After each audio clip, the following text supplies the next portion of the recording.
بسم الله الرحمن الرحیم. باب صوم انفعال علامت عن زیادت نون از قبل فا و این باب همیشه لازم آید چون الانفطار شگافتا شدن.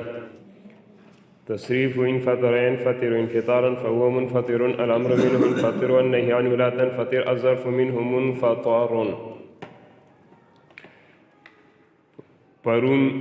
پرونی سبق کې د باب افتعال څلور قواعد ذکر شو چې اولنۍ قاعده وه د ادکرا او الذکرا والا قاعده، دویم نمبر قاعده وه د الطلبه او الظلمه قاعده، دریم نمبر قاعده وه د الساره او الثبته والا قاعده، څلورمه قاعده وه د خصما او خدا والا قاعده. بیا د دویم باب د باب استفعال علامه ذکر شوله چې د دې باب علامه دا ده چې په دې کې د فا کلمې نه مخکې تا او سین زائد راځي. بیا د هغې صرف صغیر او یو فایده چې د استطاع یستطیع په دې کې چې دی په دې باب استفعال کې د تای استفعال حذف کول جایز دي. نو نن علامه صاحب فرمایي باب صوم انفعال. مقصد د علامه صاحب د دې عبارت نه واخله تر راروان باب اول ثلاثي مزید مطلق به همزه وصل تر دې ځای پورې څوارلس خبرې ذکر کول دي. اولنۍ خبره د باب انفعال علامه دا به ذکر کی. دویم نمبر خبره د باب انفعال خاصیت به ذکر کی. دریم نمبر خبره د باب انفعال لپاره به یو قاعده ذکر کی. څلورم نمبر خبره د باب افعلال علامه او گردان به ذکر کی. پنځم نمبر خبره د باب افعلال په صيغو کې به تعلیلات ذکر کی. شپږم نمبر خبره یو فائده به ذکر کی د باب افعلال لپاره. اوم نمبر خبره د باب افعلال علامه به ذکر کی. اتم نمبر خبره د باب افعلال په مصدر کې تعلیل به ذکر کی. صحیح شو. او نهم نمبر خبره د باب افعلال د صيغو د تعلیلاتو کیفیت به ذکر کی. او لسم نمبر خبره د باب لسم ده د باب افعلال او افعلال د دې دواړو بابونو خاصیت به ذکر کی. یو لسم نمبر خبره د باب افعال علامه به ذکر کی. دولسم نمبر خبره د باب افعال د مصدر تعلیل به ذکر کی. او دیارلسم نمبر خبره د باب افعال خاصیت به ذکر کی. څوارلسم نمبر خبره د باب افعال علامه به ذکر کی او ورسره صرف صغیر به ذکر کی. څو خبرې دي؟ څوارلس خبرې به علامه صاحب ذکر کی. اول نمبر خبره څه وه؟ د باب انفعال علامه. دریم باب چې باب انفعال دی د دې علامه به علامه صاحب ذکر کی. علامه صاحب فرمایي د باب انفعال علامه دا ده چې په دې باب کې د فا کلمې نه مخکې نون زائد راځي.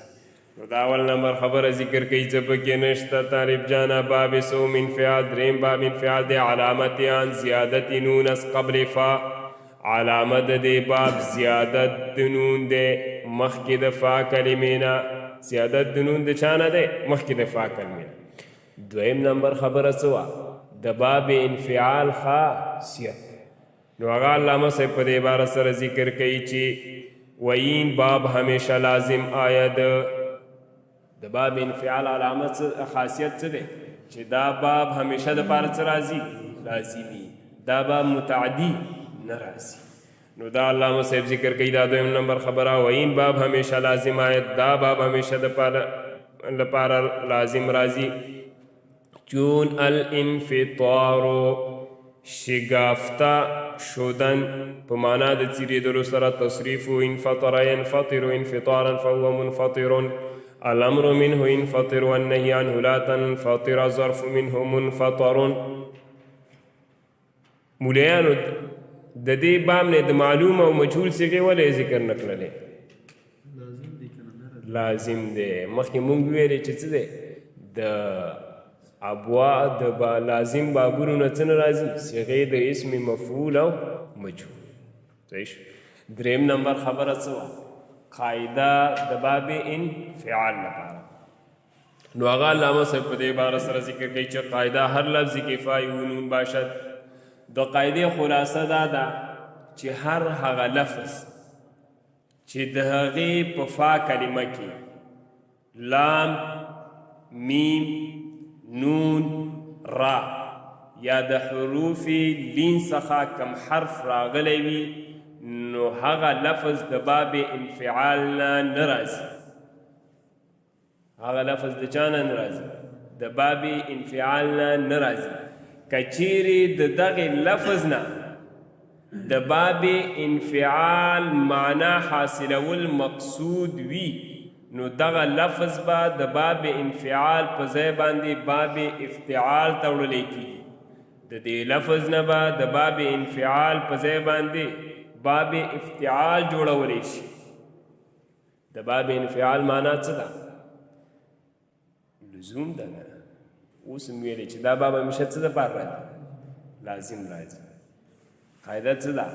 چې هر هغه لفظ چې د هغې په فا کلمې کې څه راغلی وي؟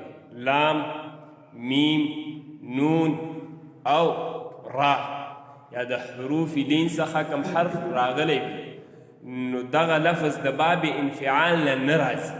اوس که چیرې موږ د دې لفظ نه د باب انفعال معنا حاصلول مقصود وي چې لزوم دی نو دغه لفظ به د باب انفعال په ځای باندې کم باب ته وړو؟ باب افتعال ته. صحیح شو. نو بیا به تیره موږ ته د لزوم معنا چې د باب انفعال د هغه حاصلېږي لکه انتکسه، نکسه دی اصل کې. اوس نکسه نه زموږ د لزوم معنا حاصلول مقصود دي. زموږ د لزوم معنا پکار ده. باب انفعال ته خو یې وړلی نه شو. موږ وویلې چې هر هغه لفظ چې دغه فا کلمې کې څه وي؟ نون وي. د باب انفعال نه راځي. دلته نون دی چې نون دی اوس دا به د باب انفعال په ځای باندې د نه کوم باب جوړو؟ افتعال یا افعال. افعال ته هم وړلی شي، هم ترې نه جوړولی شي. دا معنا ورکوي. صحیح شو. دا قاعده علامه صاحب درته ذکر کوي. قاعده هر لفظ کې فای و نون باشد. ما ورسره شی ولګول لام، میم او را حرف لین. صحیح شو. حروف لین خو پیژنې که نه؟ واو ساکن ما قبل حرکت هغې موافق نه وي. صحیح شو. یا ساکنه ما قبل حرکت هغې موافق نه وي دې ته حرف لین وایي. هر لفظ کې هر هغه لفظ چې کفای او نون باشد چې په فا کلمې د هغې کې نون وي اسباب انفعال نه آید د باب انفعال نه راځي بلکې اگر ادای معنای انفعال منظور باشد که چیرې د باب انفعال معنا ادا کول مقصود وي منظور مقصود وي چې لزوم دی لازمی معنا ده. آن را به باب افتعال بورندن ابا باب افتعال ته وړلی شي هغه لفظ چون انتکسا لکه انتکسا سر نیگون شد ټیټ شو په معنا د څه؟ ټیټ لازمی معنا. باب چهارم افعلال. څلورم نمبر خبره څه وه؟ د باب افعلال علامه. علامه صاحب فرمایي چې د دې باب یوه علامه دا ده چې په دې باب کې لام کلمه مکرر راځي. یوه علامه یې څه ده؟ د دې باب دوه علامې دي. یوه علامه دا ده چې د دې په دې کې لام کلمه مکرر راځي. دویمه علامه یې دا ده چې د دې په ماضي کې د حمزه وصلي نه وروسته څلور حروف راځي. څو حروف راځي؟ څلور حروف راځي.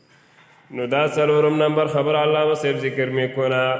علامت ان تکرار لامس علامت د باب د لام کلمې مکرر کیدل دي وبودن 4 حرف او راتلل او وبودن 4 حرف او کیدل د 4 حروف و بعد حمزه وصل پس د حمزه وصلین در ماضی په ماضی کې علامت ان تکرار لامس په دې ځای باندې اعتراض راځي اعتراض دا دی چې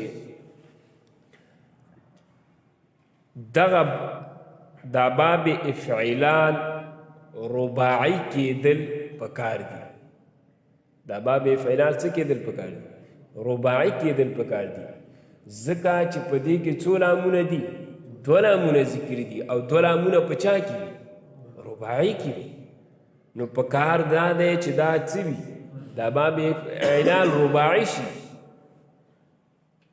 جواب دا دی چې په دې کې یو لام څه دی بنا بر اختلاف یو لام پکې څه دی زائد دی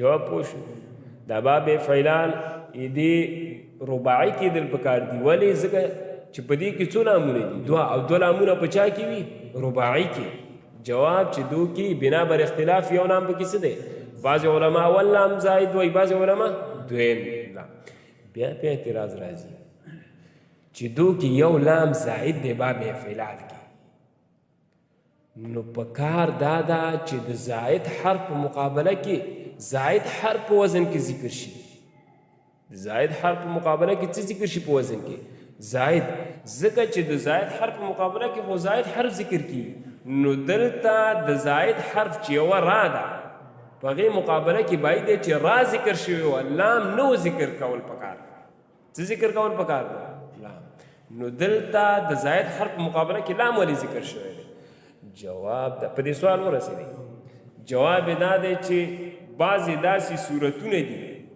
چې هلته د فا عین او لام کلمې مقابله کې زائد حرف راتللی شي بعضې څه دي داسې صورتونه دي چې هلته د فا عین او لام کلمې مقابله کې څه راتللی شي زائد حرف راتللی شي د هغې صورتونو نه یو صورت دا دی چې کله دا زائد حرف د اصلي حرف د جنس نه وي زائد حرف د جنس د چا نه وي د اصلي حرف د جنس نه وي چې د اصلي حرف د جنس نه وي نو د دې زائد حرف بیا په وزن کې دې په مقابله کې اصلي حرف راځي مکرر حرف اصلي راځي په دې ورسېد د زائد حرف په مقابله کې بیا په وزن کې څه راځي حرف اصلی مکرر راځي نو دلته هم دا افعلال احمرار په دې کې چې دی یو را څه ده زائد ده او یو را څه ده اصلي ده نو یو حرف 2 حروف د یو جنس څخه دی یو اصلي دی بل زائد دی نو دلته هم دغه د دویمې را په مقابله کې څه راغی په وزن کې اصلي حرف چې لام دی هغه مکرر راغی صحیح شو داسې افعلال کې هم دی چون الاحمرار صر شدن تصریف و احمر احمر احمرار فهو محمر الامر منه احمر احمر احمرر والنهي لا تحمر لا تحمر لا تحمرر الظرف منه محمر احمر در اصل احمرر بود 5 نمبر خبره څه تعلیلات د دې باب نو علامه صاحب دا 5 نمبر خبره په دې باره سره ذکر کوي چې احمر در اصل احمرر بود احمر ماضی په اصل کې څنګه و احمر را د یو جنس څخه 2 حرفونه جمع شول نو اولنی حرف هم ساکن که او په دویم کې څه که مدغم که نو د احمرر نه څه جوړ شو احمر همدغه شان مضارع معلوم یحمر دی مجهول خو ترې راځي نه یحمر علامه دغه 2 حرفونه د یو جنس څخه جمع شول نو اولنی حرف چې اولنی را د هغه هم څه کړله ساکن کړله او د اولنی را هم په دې دویمې را کې څه کړله مدغم کړله نو څه ترې جوړ شو یحمر همدقه شان اسم فاعل دی اسم فاعل اصل کې څنګه محمر اصل کې څنګه دی محمرون د یو جنس څخه څو حرفونه راغلل 2 دوه راګانې دي. نو اولنۍ را هم څه کړله ساکن او په دویم را کې هم څه کړله مدغم کړله. نو څه ترې جوړ شو محمر. صحیح شو. او د واحد مذکر امر حاضر صیغه په هغې کې د وقف د وجې نه اجتماع ساکنین راځي. د واحد مذکر امر حاضر صیغه کې د وقف د وجې نه څه راځي اجتماع ساکنین. احمر د تحمر نه جوړ دی که نه. تا علامات مضارعات هم حذف که ما بعد حرف ساکن و ابتدا کې هم حمزه وصلي راوړله آخر کې وقف وکړه. چې وقف هم وکړه اوس اجتماع ساکنین راغی. رای اولنۍ را مخکې نه ساکن وه د پاره د څه شي ادغام او دویمه را د وقف د وجې نه ساکن شوه. چې وقف د وجې نه ساکن شوه اجتماع ساکنین راغی. چې اجتماع ساکنین راغی نو اوس د اجتماع ساکنین نه د بچ کېدلو لپاره کله دغې دویمې را ته حرکت د فتحې ورکولی کېږي. دویمې را ته حرکت د څه ورکولی کېږي فتحې. نو احمر ویلی کېږي. کله دغې دویمې را ته حرکت د څه ورکولی کېږي کسرې ورکولی کېږي. دا هغې مشهورې قاعدې د وجې نه چې الساکن اذا حرک بالکسر. او کله دغه دویمه را کله بغیر د ادغام نه څه کېږي ویلی کېږي. بغیر د څه نه ویلی کېږي ادغام نه ویلی کېږي.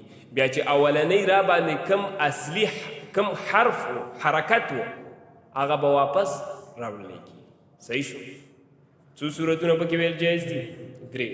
اولنۍ را باندې په دویمې را باندې فتحه ځکه ویل جایز دي چې اخف لأن الفتحة اخف الحرکات. او کله پې څه ویلی کېږي په دویمې را باندې کسره ځکه چې کسره څه ده الساکن اذا حرک بالکسر قاعدې د وجې نه. او کله بغیر د ادغام نه ویلی کېږي ځکه بغیر د ادغام نه ویل دا پکې اصل ورسېدلي. او دقه شان د مضارع مجزوم په 5 صيغو کې. د مضارع مجزوم په څو صيغو کې؟ 5. واحد مذکر غائب، واحد مؤنث غائب، واحد مذکر حاضر او په واحد مؤنث حاضر او په واحد متکلم او جمع متکلم. په دې 5 صيغو کې د فعل مضارع مجزوم کې هم د درې صورتونه ویل څه دي جایز دي. په دې ورسېدي راسلان.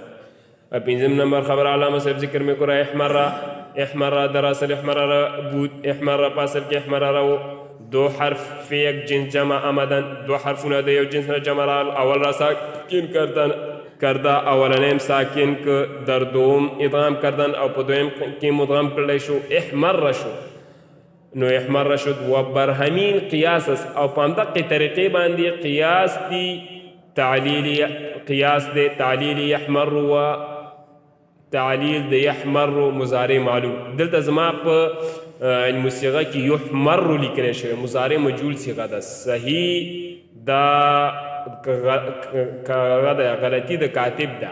اصل کې دا محمر دی د اسم فاعل صيغه ده. صحیح شو. ځکه مخکې مونږ ویل چې دا باب لازمي دی چې لازمي شو د مجهول صيغه بیا ترې راځي نه راځي. و اشباهیان او یدی پشان نور الفاظ نوری صیغه در واحد مذکر په واحد مذکر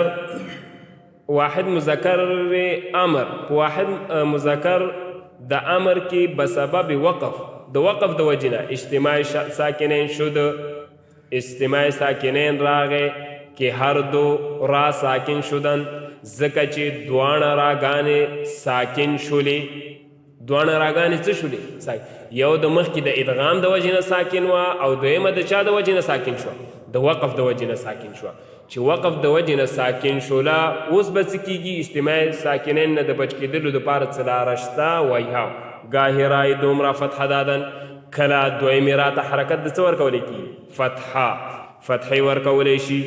احمر شد نو احمر شد و ګاهې کسره او کله کسره ورکولی کېږي بس احمر شد او احمر شو و گاهی فک ادغام او کله نشتوالی د ادغام کړی شي یعنی دا اول را په دویم را کې مدغم کولی نشي.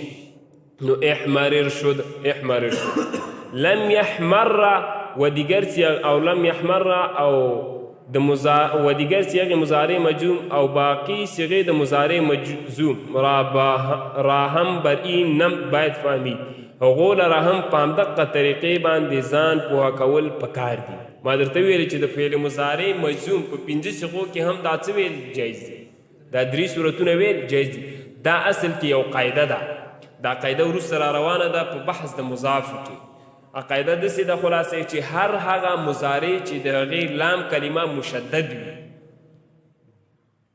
د هغې نه د هغې د امر حاضر د امر واحد مذکر امر حاضر او د فعل مضارع مجزوم په 5 صیغو کې یضربو تضربو تضربو اضربو نضربو په دې 5 صیغو کې څو صورتونه ویل جایز دي؟ 3 صورتونه ویل جایز دي. فتحه هم ویل پې جایز ده، کسره هم ویل پې جایز ده او فک ادغام هم پکې کول جایز دي. صحیح شو؟ دا وروسته را روانه ده. فایده لامین باب همیشه مشدد باشد. شپږم نمبر خبره څه وه؟ فایده. نو هغه فایده علامه صاحب ذکر کوي چې د باب افعلان لام کلمه اکثر څه راځي؟ مشدد راځي. د باب افعلان لام کلمه څه راځي؟ مشدد راځي. او خو علاوه د چانه؟ د ناقصو نه، یعنی د ناقصو کې لام کلمه مشدد نه راځي، یعنی هغه الفاظ چې هغه د ناقصو د دې باب نه راځي په هغې کې لام کلمه مشدد نه وي، بلکې په هغې کې احکام د چا جاری کېږي؟ د لفیفو. عین کلمه اول حرف په خپل حال باقی پرېښودلی شي او دویم حرف کې به هغه د قواعد د ناقصو جاری کړي. فایده اس خوندې ونه که فایده لامین باب همیشه مشدد باشد. دا شپږم نمبر خبره علامه صاحب ذکر کوي چې یہ دې باب لام کلمه اکثر صحیح دی. اکثر قضیه ځکه لګومه چې بعضې صیغو کې چې د لام کلمه مشدد نه راځي، لکه احما ررنا صحیح شو، یحمررنا. دې د وجې نه فایده لامین باب همیشه مشدد باشد. لام کلمه د دې باب همیشه مشدد وي مگر در ناقص، لیکن په ناقص کې نه وي. چون اراوا لکه اراوا کې در آن با احکام لفیف کار بند شوند چې په دې کې د لفیفو په احکامو باندې عمل کولی شي. احکام د لفیف چې دي وروسته به راشي کې واو اول را سلامت دارن چې اولنی واو سلامت ساتلی کېږي، سلامت پرېښودلی شي. و در واو دوم تعلیلات او په دویم واو کې تعلیلات حسب قواعد ناقص کند د ناقصو قواعدو مطابق کولی شي. ارعوا اصل کې ارعوا واو، دویم لام واو کې د یدع اول واو دویم واو کې د یدع قانون ولګي د بدل په چا سره شو؟ یا سره شو. بیا قالبا قانون د وجې نه بدل په چا سره شو؟ الف سره شو.